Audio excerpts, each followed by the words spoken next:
Hello everyone, welcome back to my channel Explore with Aditi Vyas. In today's video, we are going to discuss about Tyndall effect and it is very important. अगर हम +2 exam की बात करें BSc MSc या chemistry का कोई भी competitive exam हो, टिंडल इफेक्ट का क्वेश्चन हमेशा पूछा जाता है, ठीक है। तो इसको हम डायग्रामेटिकली प्रॉपरली डिस्कस करने वाले हैं, but before that if you are new to my channel please subscribe to it. So the effect was given by Tyndall और इसीलिए इसका नाम रखा गया टिंडल इफेक्ट। तो इसमें होता क्या है, ये एक फिनोमिना है, ठीक है, the phenomena of scattering of light, जिसमें क्या होता है, स्कैटरिंग होती है लाइट की बाय कोलॉइडियल पार्टिकल्स, ठीक है। कौन सा सॉल्यूशन हमारे पास होना चाहिए, तो कोलॉइडियल सॉल्यूशन होना चाहिए।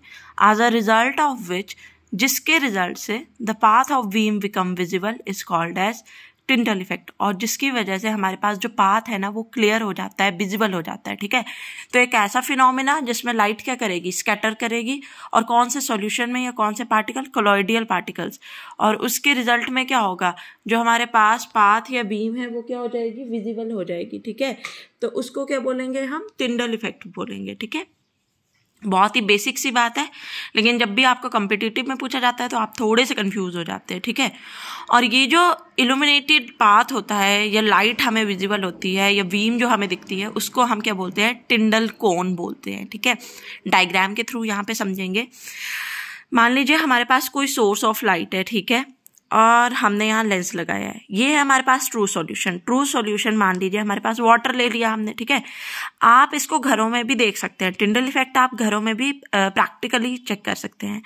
यहाँ पर आपने ले लिया ट्रू सॉल्यूशन, मान लीजिए वाटर, कोलॉइडियल सॉल्यूशन ले लिया आपने, मिल्क ले लिया, ठीक है, या फिर कुछ भी ले लिया कोलॉइडियल में, ठीक है।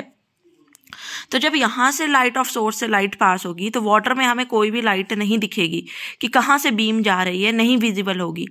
बट मिल्क के सॉल्यूशन में क्या होगा कि वो बीम हमें जाती हुई दिखेगी, यहाँ से बाहर निकलती हुई दिखेगी, और इसी स्कैटरिंग ऑफ लाइट को हम बोलेंगे टिंडल कोन या टिंडल इफेक्ट, ठीक है।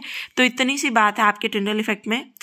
आगे मैं बताती हूँ कि मान लीजिए ये हमारे पास सोर्स ऑफ लाइट है, ये टिंडल कोन की फॉर्मेशन हो रही है, यहाँ पे कोई पार्टिकल है और कोई नहीं, यहाँ पे बहुत सारे पार्टिकल हैं जो ऐसे स्कैटरिंग कर रहे हैं लाइट की, ठीक है।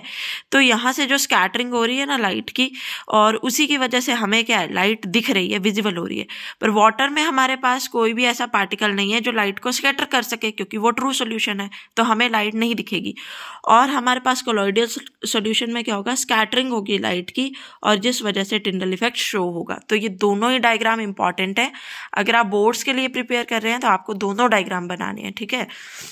उसके अलावा एग्जाम्पल्स की मैं यहाँ पे बात कर रही हूँ। तो the Tyndall effect can be observe due to scattering of dust particle, ठीक है, when a beam of sunlight enter a dark room through a slit. मान लीजिए आपके ना रूम में एक बहुत छोटा सा होल है, ठीक है, बाकी पूरा का पूरा रूम डार्क रूम है।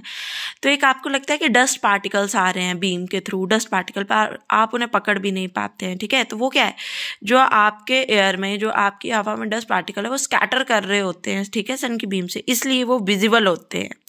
एंड उसके अलावा एक और एग्जाम्पल की बात करें तो we must notice during a projection of picture in the cinema hall due to scattering of light by dust and smoke particle present there. अब सिनेमा हॉल में आप जो भी पिक्चर देखते हैं, ठीक है, तो एक छोटी सी प्रोजेक्शन होती है, उसके थ्रू आपको इतनी बड़ी स्क्रीन विजिबल होती है, तो वो सब कुछ क्या है, टिंडल इफेक्ट ही है। वहाँ पे क्या हो रहा है, स्कैटरिंग हो रही है। वो स्कैटरिंग कौन कर रहा है, डस्ट या स्मोक, ठीक है। Tyndall effect only observed only when following condition are satisfied, ठीक है, कि जो डायामीटर है डिस्पर्स्ड फेस का is not smaller than the wavelength of light use, ठीक है, कि उससे ज़्यादा छोटा नहीं होना चाहिए। एंड रिफ्रैक्टिव इंडेक्स की बात कर लें या refracted Indies of dispersed phase and the dispersion medium differ largely in magnitude, कि दोनों का जो फेजेस हैं, मीडियम्स हैं, वो डिफरेंट होने चाहिए, ठीक है। और most of the important use क्या है टिंडल इफेक्ट का, that is Tyndall effect is use to distinguish between true solution and a colloidal solution.